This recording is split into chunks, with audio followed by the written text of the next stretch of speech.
सत्सङ्गत्वे निस्सङ्गत्वं निस्सङ्गत्वे निर्मोहत्वं निर्मोहत्वे निश्चलतत्वं निश्चलतत्वे जीवन्मुक्तिः पुनरपि जननं पुनरपि मरणं पुनरपि जननी जठरे शयनम् इह संसारे बहुदुस्तारे कृपया पारे पाहि मुरारे.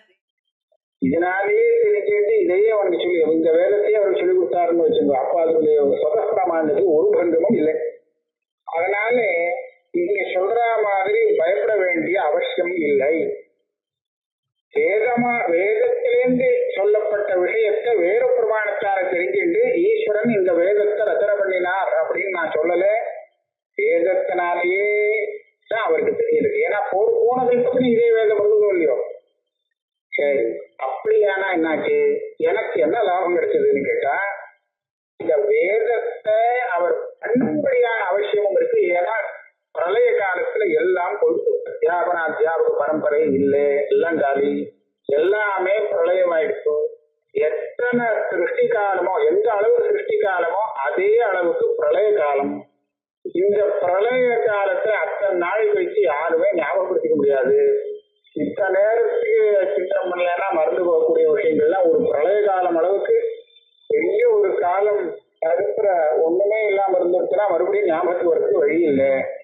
அப்படி இருக்கும்போது அந்த ஈஸ்வரன் பரமேஸ்வரன் தான் அந்த கதகல்பியமான வேதத்தை புனக மறுபடியும் அதை ஆவிர்வாவத்தை ஏற்படுத்தி, அதாவது உற்பத்தி பண்ணி கொடுக்க வேண்டியிருக்கு, சொல்லிக் கொடுக்க வேண்டியிருக்கு. யோ பிரம்மாணம் விதசாதி பூர்வம் யோவை வேதாம்ச பிரகணோதி தஸ்மை அப்படின்னு ஸ்ருதியும் இந்த விஷயங்களை சொல்றது. ஆகையால இப்ப அவர் வேதத்தை பண்ணித்தான் கொடுக்கணும். ஆனா பண்ணும் போது ஏற்கனவே எப்படி இருந்ததோ அப்படியே பண்றாரே தவிர அதை மாற்றி பண்ணி அமைக்கணுங்கிறது அவசியம். மாத்தினா சரியாகவும் வராது. ஏன் சரியா வராது அப்படின்னு கேட்டா, இப்போ போன வேதத்துல எது ஒண்ணு தர்மம், அர்த்தத்தையும் மாத்தலாம் சப்தத்தையும் மாத்தலாம்னு வரும். போன கல்பத்திலே எது தர்மமோ அது இந்த கல்பத்திலே அதர்மம் அப்படின்னு மாத்திட்டாருன்னு வச்சுக்கோ. அப்போ அதனால பெரிய ஆபத்து என்னன்னா, போன கல்பத்திலே தர்மத்தை பண்ணிட்டு சில பேர் இருக்கா, அதோட பலத்துக்காக காத்துட்டு இருக்கா, பிரளயம் கொடுத்து பலன் இன்னும் அனுபவிக்கப்படலை.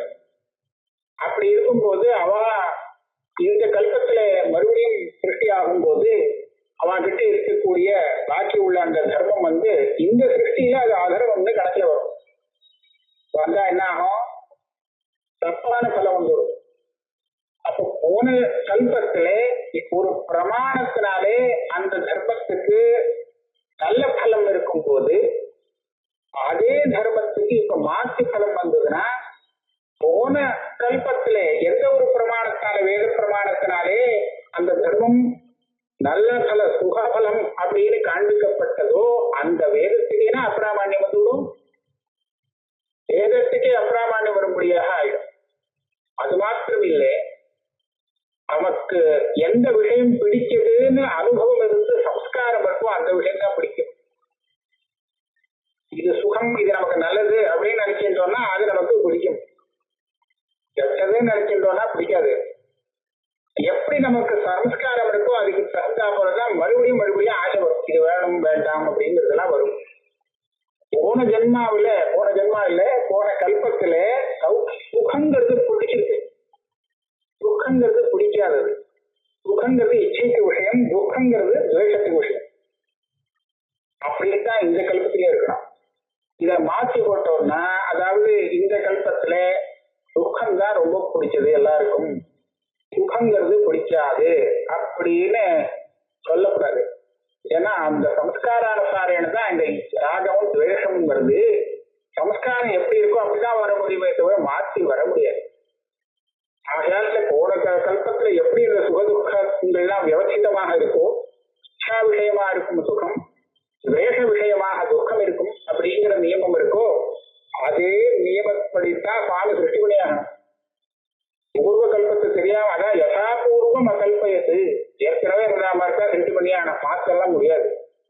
அப்படி இருக்கிறது வேதத்தை மாத்திரம் மாற்றி அதனுடைய அர்த்தத்தை மாற்றி எல்லாம் பண்ணணுங்கிறது அது உற்பத்திக்கும் சரியா இல்லை, யுக்திக்கும் சரியா இல்லை. இருக்கிறத பண்ணி கொடுக்கலாம், ரெடி பண்ணி கொடுக்கலாம், எப்படி இருக்கோ அப்படியே பண்ணி கொடுக்கலாம்.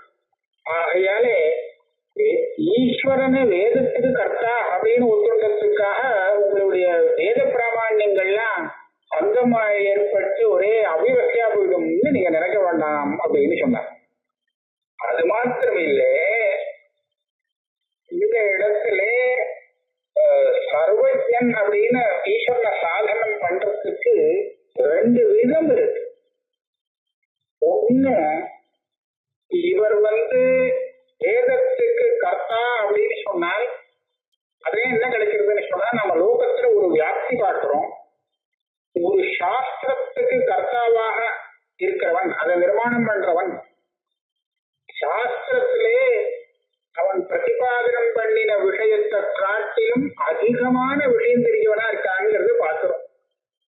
அப்பதான் அவனால் அதை பண்ண முடியும். இப்போ பாணினி வியாக்கரண சாஸ்திரம் பண்ணினார், அதாவது வியாக்கரண சூத்திரங்களை எழுதினார் அப்படின்னு சொன்னா அவருக்கு அவர் தன் சூத்திரத்துல எவ்வளவு விஷயம் சொன்னாரோ இதை விட ஜாஸ்தியே தெரியும். ஏன்னா தனக்கு தெரிஞ்சது எல்லாத்தையும் அவர் சப்தத்தால சொல்றதுன்னு முடியாது, நிறைய தெரியும், லட்சம் எக்கச்சக்க லட்சம் தெரியும். அந்த லட்சத்தை கண்டுபிடிக்கிறதுக்கு நமக்கு சூத்திரமாக சில உபாயங்களை சொல்லி கொடுத்திருக்காரு பாணி. எல்லா லட்சத்தையும் அவர் அந்த சேர்த்து போட்டுள்ள சொல்லிக் கொடுக்கல, முடியாதுங்கிறதால. அப்போ அந்த லட்சியங்கள்லாம் பாணிக்கு தெரிகிறது. அந்த லட்சியத்தை சாதுவாக தெரிஞ்சுக்கிறதுக்கு உபாயத்தை பண்ணி கொடுத்தாருன்னு சொன்னா தீர்மானமாக அவர் பண்ணின அஷ்டாத்தியாயில சொல்லப்பட்ட விஷயத்தை காட்டில அதிகமாக தான் அவருக்கு தெரியும். இது எல்லா இடத்துலையும் பொதுவான நியமம். ஒரு கிரந்தத்தை எழுதணும்னு சொன்னா அவனுக்கு முன்னாடி நிறைய தியானம் இருந்தா தான் கொஞ்சம் எழுத முடியும். ஆகையால அதே விதத்துல இந்த சர்வ விஷயத்தையும் அபூர்வமான விஷயங்களை பிரகாசனம் பண்ணக்கூடிய இந்த வேதத்தை சுவாமி பரமேஸ்வரன் அதை நிர்மாணம் பண்ணணும் அப்படின்னு சொன்னா அவருக்கு அதை விட ஜாஸ்தி விஷயம் தெரிஞ்சிருக்கணும். இல்லாட்டா அவரால் பண்ண முடியாது. தெரிஞ்சிருக்கணும் அப்படிங்கிறது நமக்கு ஒரு வியாப்தியால தெரிகிறது, லோக பிரசித்தியால. அதனால அந்த பிரசித்தி இப்படி பார்க்கறச்சே வேதத்தை நிர்மாணம் பண்ணினத்தினாலே அந்த பரமேஸ்வரன் சர்வஜர் அப்படிங்கிறது சொல்றது சரியாதான். அதாவது வேத கர்த்தத்துவம் கிடையாது, அதனால ஜெகத்காரணத்துவம் வராது அப்படின்னு நீங்க சொன்னாலே வேத கர்த்தத்துவம் உண்டு, அதனால ஜெகத்காரணத்துவம் உண்டு. இந்த ஜெகத்காரணத்துவங்கிற ஹேதுவாலே நீங்க சர்வஜத்துவத்தை தாராளமா சாதிக்கலாம். இன்னொரு பிரகாரமும் இங்க இருக்கு. அது என்ன பிரகாரம் அப்படின்னு கேட்டா, இந்த பிரகாசன சக்தி வேதத்துல எல்லா விஷயத்தையும் தெரிவிக்கக்கூடிய ஒரு சக்தி இருக்கு. எல்லாரும் எதை வேணாலும் அது தெரிவிக்கிறது. அதாவது எல்லா விஷயத்தை பத்தியும் அதுல குறிப்புகள் நமக்கு தெரியுது. அப்பனா அது எல்லாமே தெரிவிக்கக்கூடிய ஒரு சக்தி கொண்டதாக இருக்குன்னு நமக்கு தெரியுது. காரியத்துல ஒரு சக்தி நமக்கு பிரகாசமா தெரியுது அப்படின்னா அதனுடைய காரணத்திலே அந்த சக்தி இருந்தா, காரணத்திலே அந்த சக்தி இல்லாமல் காரியத்துல அந்த சக்தி வராதுன்னு ஒரு வியாப்தி. இந்த வியாப்திய வச்சுட்டு இங்க பிரமாதமா ஒரு அனுமானம் பண்ணிருக்க. பிரம்மா வேத காரணம் ஸ்வகத சர்வார்த்த பிரகாசன சக்தி உபலப்தி அபாவ விசிஷ்ட வேதகத சர்வார்த்த பிரகாசன சக்தி உபலப்தி என்னைவம் தன்னைவம் யதா கடா. இது என்ன அனுமானம் பண்ணார்? அப்படி அனுமானத்துல அர்த்தம் என்னன்னு கேட்டா, காரணத்தில் இருக்கக்கூடிய சக்தி நமக்கு தெரியாமல் காரியத்தினுடைய சக்தி நமக்கு எப்போ தெரியுமோ அப்போ இதை வச்சே அந்த காரணத்துக்கு அந்த சக்தி இருக்கு அப்படிங்கிறத நாம தாராளமா அனுமானம் பண்ணிக்கலாமா. பிரம்மத்தை இந்த வேதங்களுக்கு உபாதான காரணம் அப்படின்னு சொல்லிட்டோமானால் இந்த இந்த காரியமான வேதத்துல இத்தனை விஷயங்களையும் தெரிவிக்கக்கூடிய ஒரு சக்தி இருக்கு, பிரகாசன சக்தி இருக்குன்னு சொன்னது நம்ம தெரியுது, அதை பார்த்தாலே தெரியுது. அப்ப அந்த சக்தி அதனுடைய காரணமான பிரம்மத்துல இருக்குங்கிறது மாத்திரம் தெரியல, அதை நம்ம அனுமானம் பண்ணணும். இருக்கணும், இருந்தா தான் இங்க வரும் அப்படின்னு. அதனால காரியத்துல அந்த சக்தி வரத்துக்கு இந்த காரணத்துல அந்த சக்தி இருந்தாகணும். இது அனுமானம். இதையே அர்த்தாபத்தியாகவும் சொல்லலாம். அதை எப்படி சொல்றதுன்னா ரெண்டு விதமா சொல்லலாம். நான் உதாரணம் சொல்றேன். இந்த மலையில நான் தூமம் வருதுங்கிறது பாக்குறேன், புகை வருது என் கண்ணுக்கு தெரியுது. இந்த புகையை வச்சுட்டு நான் அந்த அந்த நெருப்பு இருக்குங்கிறத கண்டுபிடிச்சுடலாம் இல்லையா? நெருப்பு இருக்குங்கிறது தாராளமா கண்டுபிடிக்கலாம். இந்த ரெண்டு பிரமாணத்தை உபயோகப்படுத்தி நான் கண்டுபிடிக்க முடியும். ஒண்ணு அனுமானம், இன்னும் ஒண்ணு அர்த்தம். இது எப்படி கண்டுபிடிக்க சொல்றது அப்படின்னு கேட்டா, புகை இருக்கு, புகை இருந்தா நெருப்பு இருக்கும், அப்படிதான் ஏற்கனவே பார்த்திருக்கேன், அதெல்லாம் பார்த்திருக்கேன். அதனால இங்கேயும் நெருப்பு இருக்கு அப்படின்னு நான் கண்டுபிடிச்சேன்னா இதுக்கு அனுமானம்னு பேரு. அதாவது எந்த இடத்துல அந்த சாட்சியம் ஹேது இது ரெண்டுக்கும் உள்ள வியாப்திங்கிற சம்பந்தம் தெரிஞ்சு அதனால ஹேது மாத்திரம் பார்த்து சாட்சியம் அங்க இருக்குங்கிறது கண்டுபிடிக்கப்படுறதோ அது அனுமானம். இதே இடத்துல இன்னொரு விதமா பார்ப்போம். புகை வருது, நெருப்பு இல்லாட்டா புகை வராதே, நெருப்பு இல்லாட்டா புகை வர முடியாதே, இந்த நெருப்பு காரணமாச்சே, அப்ப அது இல்லாம எப்படி புகை வரும்? அதனால நெருப்பு இருந்துதான் ஆகணும் அப்படின்னு சொன்னேன்னா இது அர்த்தாபத்தி. இங்க ஒரு அனுபவத்தி கிடைக்கிறது. புகை வருது, ஆனா இது நெருப்பு இல்லாவிட்டால் புகை வரவே முடியாது, வருது நியாயமே இல்லை. அர்த்தாபத்திக்கு உதாரணம், யாரோ ஒருத்தரை பாக்குறான், அவன் பகல்ல சாப்பிடுறது இல்லைன்னு அண்ணா தெரியுது, சாப்பிடறதே இல்லை. ஆனா சரீரத்துல புஷ்டிக்கு குறவு இல்லாம இருக்கான், புஷ்டமா இருக்கு சரீரம். எப்படி சரியா வரும்? சாப்பிடாமல் சரீரம் புஷ்டியா இருக்குங்கிறது எப்படி சரியா வரும்? இது தப்பா இருக்கு அப்படின்னு சொல்றது. அப்ப இவன் என்ன பண்றான்னா, இதை சரிப்படுத்துறதுக்கு பகல்ல தானே நம்ம பாக்குறோம் சாப்பிடலன்னு, அப்படின்னா ராத்திரி சாப்பிட்டு இருப்பான். அதாவது ராத்திரியில இவன் சாப்பிடுறான், அதனாலதான் இவன் சரீரம் புஷ்டியாக இருக்கு அப்படின்னு சொன்னா இது அர்த்தாபத்தி. அவன் ராத்திரியில சாப்பிடலன்னு சொன்னா இந்த இப்படி புஷ்டியா இருக்கிறது சாத்தியம் இல்லை அப்படின்னு தெரிஞ்சுட்டு கண்டுபிடிச்சா அதுக்கு அர்த்தாபத்தி இருக்கு. அதாவது ஹேதுக்கும் சாத்தியத்தும் உள்ள சாமானாதிகரணத்தை திருஷ்டாந்தத்துல பார்த்து அதே மாதிரி இங்க இருக்கணும் அப்படின்னு அப்படின்னு கண்டுபிடிச்சான்னா இது அனுமானம். இப்படி இல்லைன்னா இந்த மாதிரி எப்படி இருக்க முடியும்? இருக்க முடியாது அப்படின்னு ஒரு அனுபவத்தின் ஞானம் அதனால அப்படிதான் இருந்தாகணும் அப்படின்னு சொல்லி கண்டுபிடிச்சான்னா இது அர்த்தாபத்தி. அர்த்தாபத்தி இந்த அனுமானம் இது ரெண்டையும் நம்ம கொஞ்சம் வித்தியாசம் பண்ணலாம். அர்த்தாபத்தில நமக்கு சரியான வியாப்தி வேணுங்கிறது அவசியம் இல்லை. அனுமானத்துல வியாப்தின்னு சொல்லிட்டா அந்த வியாப்தி தப்பவே கூடாது, ரொம்ப கரெக்டா இருக்கும். ஆனா அர்த்தாபத்தியால நம்ம எது கண்டுபிடிக்கிறோமோ அதுல ஒண்ணு தப்பினாலும் பரவாயில்ல, இன்னொன்னு கண்டுபிடிச்சிருவோம். எப்படின்னு கேட்டா, இதே இடத்துல சரீரம் புஷ்டியா இருக்கு, பகல்ல சாப்பிடல அப்படிங்கிறது தெரிஞ்சு போச்சு. இப்படி இருக்கும்போது எப்படி இருக்க முடியும் அப்படின்னு கேட்கறச்ச ராத்திரி சாப்பிடுறான் அப்படிங்கறத நாமெல்லாம் ஊகிக்கிறோம், இது அர்த்தாபத்தி. ஆனா அப்புறம் தெரிஞ்சு வச்சு இவன் ராத்திரியில கூட சாப்பிடுறது இல்லை அப்படின்னு இன்னொரு பிரமாணம் சொல்லி கொடுத்து வச்சுக்கோ. அப்ப நாம என்ன பண்ணுவோம்? ஓ அப்படியா, அப்படியானா இவன் ஏதாவது ஒரு யோகியா தான் இருக்கணும், அதனால யோக பிரபாவத்தினாலே அவனுடைய சரீரம் இப்படி குஷ்டமா இருக்கு அப்படின்னு இப்ப பண்ணிக்கலாம், அர்த்தாபத்தி பண்ணிக்கலாம். இதே அனுமானமா இருந்ததுன்னா அந்த ராத்திரி போஜனத்தை கல்பிச்சோமே அதை விடவே முடியாது. ஏன்னா ராத்திரி பாவம் நியத்தம், ராத்திரி சாப்பிட்றாங்கிறது நம்ம நிஜமான வியாப்தி இருந்ததுன்னா அப்போ அந்த இடத்துல அவன் சாப்பிட்டே ஆகணும். இது இல்லாட்டா வேற இன்னும் இங்க போகவே முடியாது. அந்த இடத்துல இங்க அப்படி போகலாம் அர்த்தாபத்தியில. சரி, அவன் ஒன்றும் பெரிய யோகி கூட இல்லை அப்படின்னு அப்புறம் தெரிஞ்சு போச்சுன்னு வச்சுக்கோங்களேன், அப்போ வேற ஒரு காரணத்தை கண்டுபிடிக்கலாம். அவங்க ஏதோ வியாதி போல இருக்கு, சரீரம் குண்டா தெரிகிறது அப்படின்னு வேணாலே சொல்லலாம். இப்ப இப்படி பல காரணங்கள் நம்ம அர்த்தாபத்தியில ஒண்ணு இல்லைன்னா இன்னொன்னு கண்டுபிடிக்கிறதுக்கு அவகாசம் இருக்கு.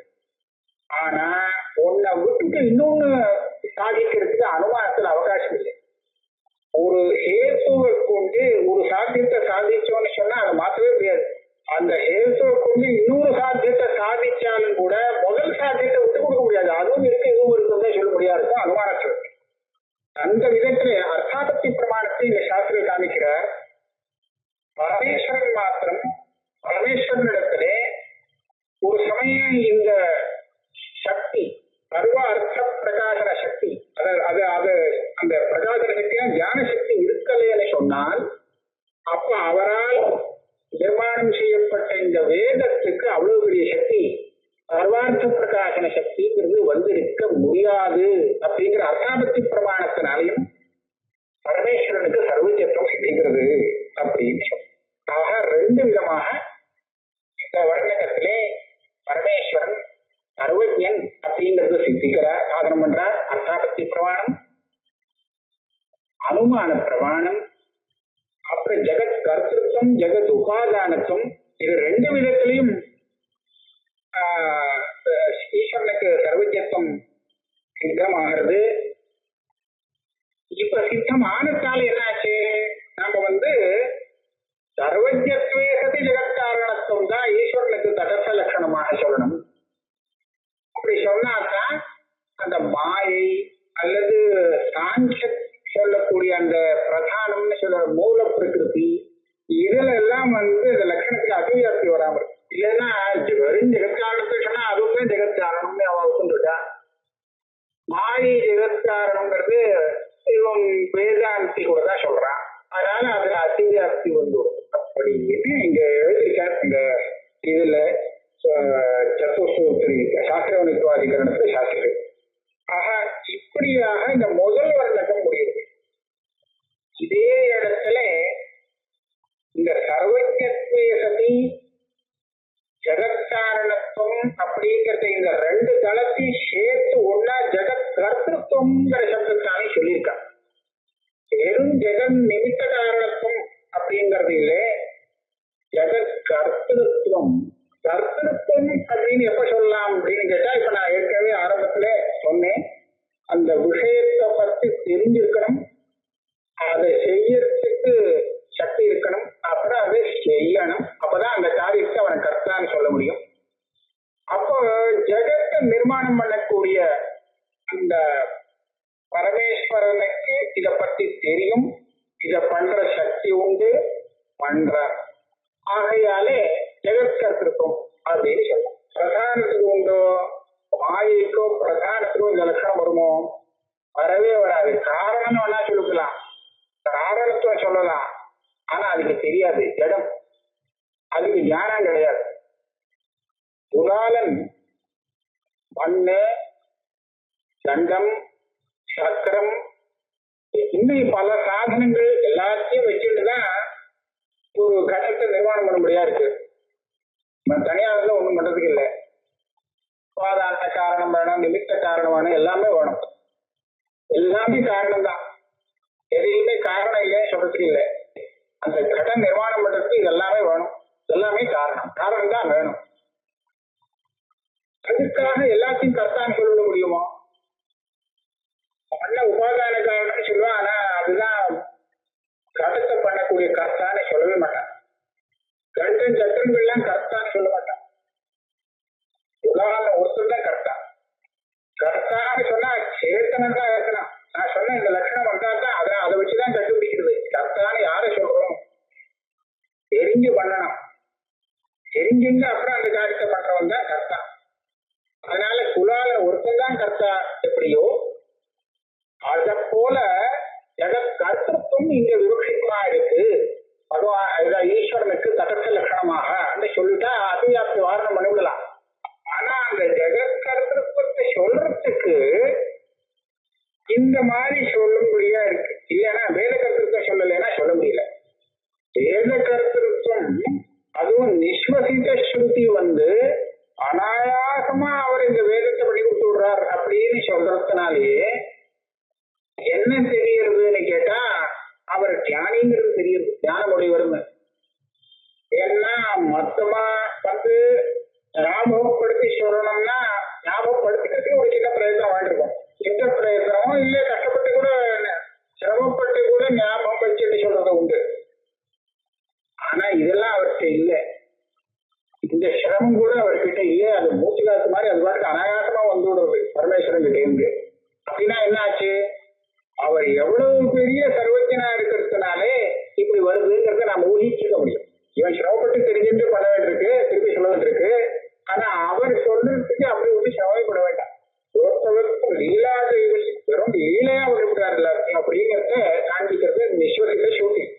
ஆனா அந்த நிஸ்வசித்த ஸ்ருதி சொன்ன விதத்துல அவர் அனாயாசமா வேதத்தை நிர்மாணம் பண்றாரு அப்படிங்கிறது தெரிஞ்சதுனாலே அவருக்கு கர்த்தத்துவம் சித்திக்கிறது. இப்போ ஒரு விஷயம் இருக்கு, வேதத்தை இப்படி சொல்லிட்டு அபௌருஷயம் நீங்க என்னவா சொல்ல முடியும்? ஈஸ்வரன் கர்த்தான்னு சொல்லிட்டா ஈஸ்வர பிரணயிதாக வேதாக அப்படின்னு சொல்ல வேண்டாமா?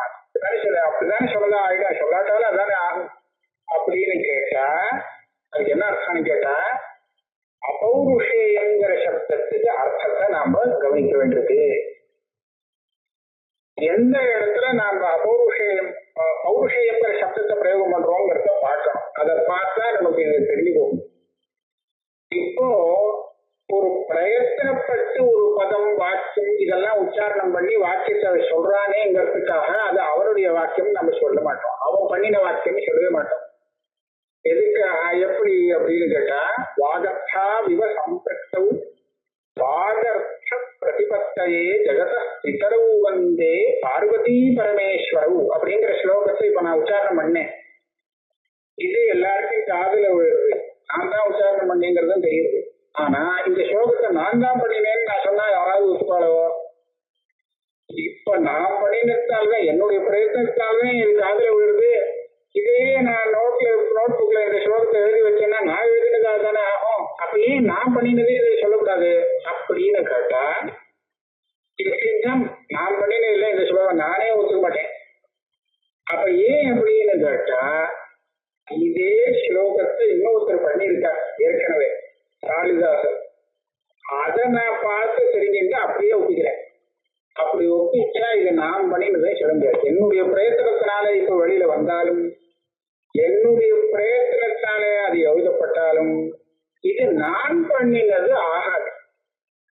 அப்ப எப்போ நான் பண்ணினதா ஆகும்? இதே ஸ்லோகத்துல பதத்தை மாத்தி போடுறேன். எதையோ இந்த பதத்துக்கு பதில் அந்த பதம் போடுறேன், அந்த பதத்தை இந்த பதம் வந்தே நவமீன போடுறேன். இப்படி ஏதோ பண்ணி மாத்தி போட்டேன்னு வச்சுக்கோ. அப்ப இது என்னுடைய ஸ்லோகம் ஆயிடும். காளிதாசர் ஸ்லோகத்தை நான் சொல்றேன் அப்படின்னு சொல்லிட்டு இந்த மாதிரி நான் அந்த ஸ்லோகத்தை சொன்னேன்னா நீ தப்பா சொல்றேன்னு எல்லாரும் சொல்லுவாங்க. ஏன் காளிதாசர் இப்படி சொல்லல, இது நீ சொல்ற ஸ்லோகம் தப்பான ஸ்லோகம் அப்படின்னு தான் சொல்லுவார். அதனால அந்த ஆணுபூர்விய மாத்தாமல் ஏற்கனவே இருந்த ஆணுபூர்விய தெரிஞ்ச ஆணுபூர்வியன்னா அந்த பதங்களுடைய கிரமம் வரிசை வேதத்துல எந்த கிரமத்துல எப்படி எப்படி உச்சாரணை ஏற்கனவே ஆயிருக்கு அதெல்லாம் பார்த்து அதே வரிசையில அப்படியே அது பண்ணிட்டாக்க பிரயத்தனத்தால பண்ண வேண்டிய இடமும் இருக்கு. ஆனா அதுக்காக நான் பண்ணினேன் அது பௌருஷயம்னு சொல்ல முடியாது. இதத்தான் அந்த ஆணுபூர்விய தெரிஞ்சுட்டு அதே ஆணுபூர்விய சுவாமி பண்ணிருக்காருங்கிறதுனால இது அபௌருஷேயத்துவத்துக்கு பங்கம் இல்லை. இன்னொன்னு கூட உண்டு இந்த இடத்துல. ஒரு சில சமயம் ஒரே அனுபூர்வி கொண்ட வாக்கியங்கள் பல பேரால பேசப்படும்.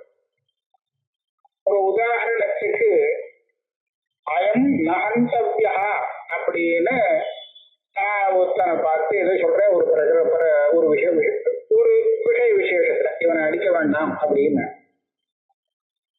இதே வாக்கியத்தை இன்னொருத்தர் கூட பிரயோகம் இருப்பார்.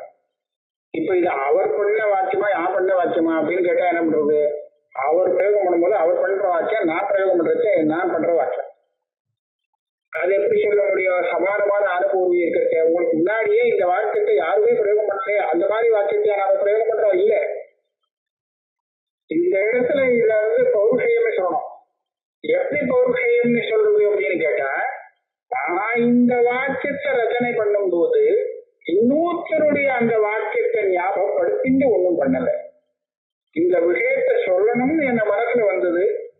வந்த உடனே அதை தெரிவிக்கிறதுக்காக இந்த வாக்கியத்தை நான் எழுதினேன் அல்லது சொன்னேனே தவிர, இது ஏற்கனவே பண்ணினவர மனசுல வச்சுட்டு அவர் சொல்லியிருக்கார் அதையே நானே சொல்லணும் அப்படின்னு சொல்லி நான் பண்ணல. எப்படி அந்த வாதக்காவியகத்துக்குற ஸ்லோகத்தை சொல்லும் போது காளிதாசர் பண்ணின ஸ்லோகம் இது அப்படிங்கிறத மனசுல வாங்கிட்டு அதே மாதிரி நானும் அதே ஸ்லோகத்தை சொல்லணும்னு நினைச்சு நான் பண்ணினேனோ அது மாதிரி இது இல்லை. அதனால என்ன ஆகுதுன்னு கேட்டா, பௌருஷேயம் அபௌருஷேயம்ங்கிறத எப்படி கொஞ்சம் சிரமம் தான் இந்த விஷயம். ஆனா எப்படி பிரிச்சுக்கணும் அப்படின்னு கேட்டா, எந்த ஆணுபூர்வியில இந்த வாக்கியத்தை இவன் சொல்லுகிறானோ அந்த வாக்கியத்தை அதே ஆணுபூர்வியில முன்னாடி இருந்ததை தெரிந்து கொண்டு அது அப்படியே சொன்னாங்கன்னா அப்ப பௌருஷேயம் இல்லை. ஆத்தியார் சொன்னது அப்படியே சிஷ்யன் உச்சரிக்கிறான்னு சொன்னா இது சிஷ்யமணின வேதம்னு சொல்லக்கூடாது.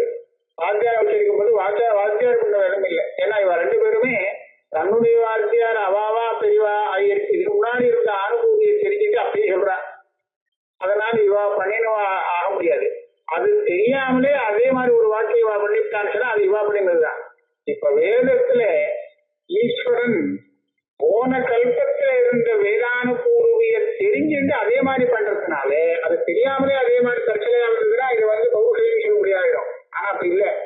போன கல்பத்துல இருந்த விஷயத்தை தெரிஞ்சு அதே மாதிரி அந்த வேதத்தை நிர்மாணம் பண்ணி கொடுக்கறதுனாலே இது அபௌருஷேயம் தான். அபௌருஷேயத்துவத்துக்கு பந்தம் கிடையாது. ஏன்னா அபௌருஷேயங்கிற சப்தத்துக்கு சரியானபடி பரிஷ்காரம் பண்ணி இந்த அர்த்தத்தை புரிஞ்சுக்கணும். அப்படி சொன்னா வேதாந்த சித்தாந்தத்துல வேதத்துக்கு அபௌருஷேயத்துவம் ஒத்துண்டோம் அப்படின்னு நினைச்சுக்க வேண்டாங்க. அது கிடையாது. ஈஸ்வரன் ஜெகத்துக்கு கர்த்தாதான். ஆனா அதனுடைய அபௌருஷேயத்துவத்துக்கு பந்தம் இல்லை. அதனாலதான் மேல இதே அத்தியாயம் 3ஆம் பாதத்துல தேவதாதிகரணத்துல வரும்போது சூத்திரக்காரரே அதையவச்ச நித்தியத்துவம்னு சொல்ற, வேதத்தினுடைய நித்தியத்துவம் சொல்ற.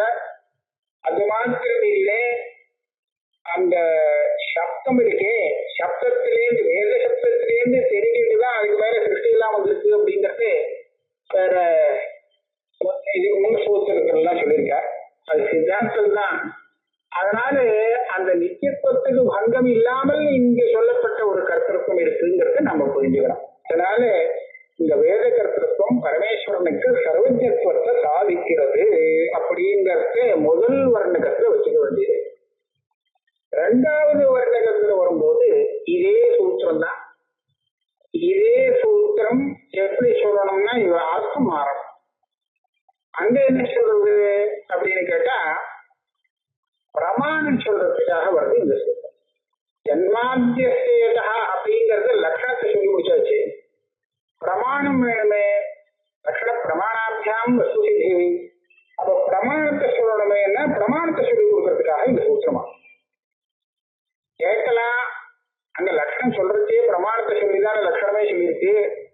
அப்போ பிரமாணத்தை தனியா சொல்லணுமா என்ன அப்படின்னு. ஆமா சொல்லித்தான் ஆகணும்.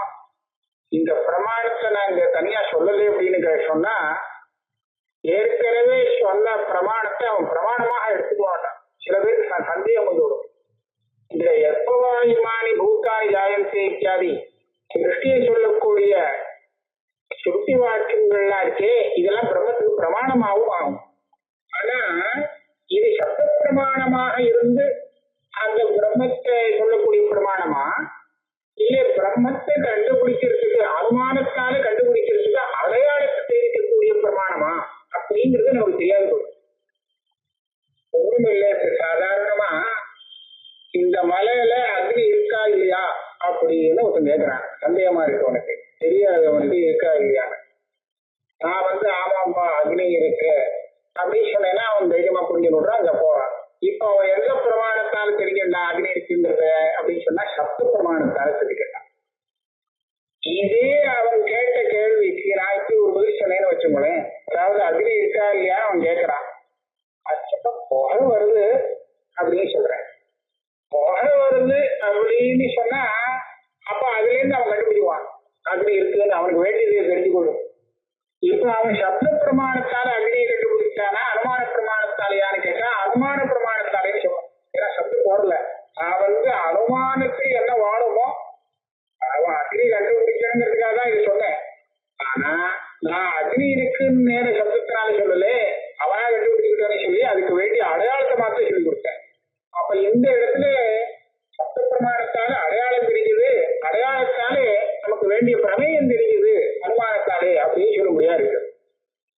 இப்போ யசோவா யுமானி பூதானி ஜாயந்தே ஏன ஜாதானி ஜீவந்தி யத் பிரயந்தி அபிசம்பிசந்தி தத் விதிஜாதஸ்வ தத் பிரம்மா அப்படிங்கிற இந்த ஸ்ருதியானது சப்த பிரமாணமாக இருந்துட்டு பிரம்மத்தை போதிக்கிறதுக்காக வந்ததா, அல்லது அது ஒரு அடையாளத்தை சொல்லிக் கொடுக்கறது, இதை வச்சு நம்ம கண்டுபிடிச்சிருவோம் அனுமானம் பிரமாண விஷயா அந்த பிரம்மத்தை போதிக்கிறதுக்காக வந்ததா அப்படிங்கிறதுல தகராறு வந்துடும். அங்க ஒரு சந்தேகம் வந்துடும். இந்த சந்தேகத்தை போக்குறதுக்காக சூத்திரக்காரர் அவசியம் சொல்லணும், இதுவே இது அனுமானத்தால சாதிக்கிற விஷயம் இல்லை, அனுமான பிரமாணங்கிறது கொஞ்சம் சகாயத்துக்கு வேணா கூட எடுத்துக்கலாமே தவிர அதே வச்சுட்டு பிரம்மத்தை சாதிக்கிறேன் சொன்னா ஸ்வரூபமே சிந்திக்காது. அதனால இது பிரமாணம் அனுமான பிரமாணமா இதை வச்சுக்க கூடாது, சப்த பிரமாணமா தான் வச்சுக்கணும் அப்படின்னு தீர்மானம் பண்ணும். அதுக்கு இந்த சாஸ்திர யோனித்வா அப்படிங்கிற இந்த அதிகரணம் தேவைப்படுறது. இந்த ரெண்டாவது வர்ணம் அதுல என்ன சொல்றார், இப்போ முதல்ல சொல்லும் போது சாஸ்திரஸ்ய யோனிஹி சாஸ்திர யோனிஹி தஸ்ய பாவஹ சாஸ்திர யோனித்வம் சாஸ்திர யோனித்வா, சாஸ்திரத்துக்கு கர்த்தாவா இருக்கிறதுனாலே அப்படின்னு சொன்னார் சர்வஜர் அவர் அப்படின்னு சொல்லப்பட்டது. இப்ப அப்படி அர்த்தம் சொல்லக்கூடாது. இந்த இடத்துல சாஸ்திரம் அப்படிங்கிறது எந்த மாதிரி வேதத்தை தான் சொல்லலாம், வேதத்துல வேதாந்தத்தை எடுத்துக்கணும். அதாவது பிரம்மஸ்வரூபத்தை தெரிவிக்கக்கூடிய பாடம் வேதாந்தம். முன்னாடி சொல்லும் போது சாஸ்திரம் அப்படின்னு சொன்னா அந்த வேதம்னு சொல்றது கர்மகாண்டம்னா ஒரு வாக்கியம் பாக்கி இல்லாம எல்லாம் மொத்தம் எடுத்துக்கணும். இப்ப அப்படி இல்லை, வேதாந்தத்தை எடுத்துக்கணும். சாஸ்திர சப்தத்தாலே சாஸ்திரம் யோனிஹி, யோனிஹினா பிரமாணம்னு அதை தெரிவிக்கக்கூடியது எதுவோ அது பிரமாணம். அது ஒரு விஷயத்தை தெரிஞ்சுக்கிறதுக்கு எது சாதனமோ அதை பிரமாணமே சொல்றது. இந்த வேதாந்தமானது அந்த பிரம்மஸ்வரூபத்தை தெரிஞ்சுக்கிறதுக்கு சாதனமாக இருக்கு. ஆக வேதாந்தா அத சாஸ்திரம் யோனிஹி பிரமாணம் யஸ்ய தத் சாஸ்திரயோனி தஸ்ய பாவஹ சாஸ்திரயோனி. அதாவது வேதாந்த பிரமாணத்தினாலே இந்த பிரம்மஸ்வரூபம் அறியப்படுறது. அதுல லட்சணம் சொன்னோம். இந்த பிரம்மத்தை தெரிஞ்சுக்கிறதுக்கு பிரமாணம் எது அப்படின்னு கேட்டாக்க வேதாந்தம் அப்படின்னு சொல்லி கொடுக்கறதுக்காக இது வந்து இந்த ரெண்டாவது வர்ணகம். அதுல இப்போ வேதாந்தம் தான் பிரமாணம்னு சொல்றதுனாலே இன்னும் அந்த சந்தேகத்துக்கு இடம் இல்லை. இந்த வேதாந்தம் வந்து பிரம்மத்தை சொல்லிக் கொடுக்கறதா இல்ல பிரம்மத்தை தெரிஞ்சுக்கிறதுக்கு வழியை மாத்திரம் சொல்லிக் கொடுக்கறதா, அனுமானத்தால நம்ம அந்த வழியை பிடிச்சிட்டு பிரம்மத்தை தெரிஞ்சு விடலாமாங்கிறது அந்த சந்தேகங்கள்லாம் இன்னும் வராது. ஏன்னா அதை தெரிஞ்சுக்கிறதுக்கு நேர் பிரமாணமே வேதாந்தம் தான். வேதாந்தத்துல உள்ள வாக்கியத்தினால்தான் வாக்கிய பிரமாணத்தினால்தான் அந்த பிரம்மத்தை தெரிஞ்சு இந்த ஆக வேணும். தீராட்டா தெரிஞ்சுக்கிறதுக்கு வழி இல்லை. இது சொல்ற பிரம்மத்தை தெரிஞ்சுக்கவே முடியாது வேற ஒரு பிரமாணத்தால. இது சொன்னபடி தெரிஞ்சுக்கிறதுக்கு இதுதான் பிரமாணமே தவிர வேற ஒரு பிரமாணம் இல்லை. அதனால இதைத்தான் இங்க விசாரிச்சா. அப்ப வேதாந்தத்தை தான் விசாரம் பண்ணணும் இந்த சாஸ்திரத்திலே. வேதாந்த விசார சாஸ்திரம் இது அப்படின்னு தீர்மானம் பண்றது இரண்டாவது. ஆக இப்படியாக இந்த சாஸ்திர யோனித்வாதிகரணத்துல ரெண்டு வர்ணகங்களையும் விஸ்தாரமா விசேஷமாக பாஷிகாரர் சொல்லிட்டார். ஆனா அந்த பாஷிகாரர் சொன்ன விஷயத்துல பல அம்சங்களை யுக்திகள் எல்லாம் சேர்த்து அது அனுமானம் அல்ல பல விதமா அதுக்கு அபேட்சிதமான எல்லா அம்சத்தையும் யோஜனம் பண்ணி இந்த அதிகரணத்தை இங்க நிரூபணம் பண்ணியிருக்கார். அதுல இருந்து சாரமா சில விஷயங்கள் அவர் சொன்ன யுக்திகள் அப்படிங்கறது இங்கே நான் வந்து சொல்லிவிட்டு இதோட அவருடைய ஸ்மரணத்துல அவரை நமஸ்காரம் பண்ணிட்டு வேதியோரு பெரியவாளுக்கு என்னுடைய நமஸ்காரங்கள் எல்லாம் சமர்ப்பணம் பண்ணிட்டு இந்த உபன்யாசத்தை பூர்த்தி பண்ணிக்கிறேன்.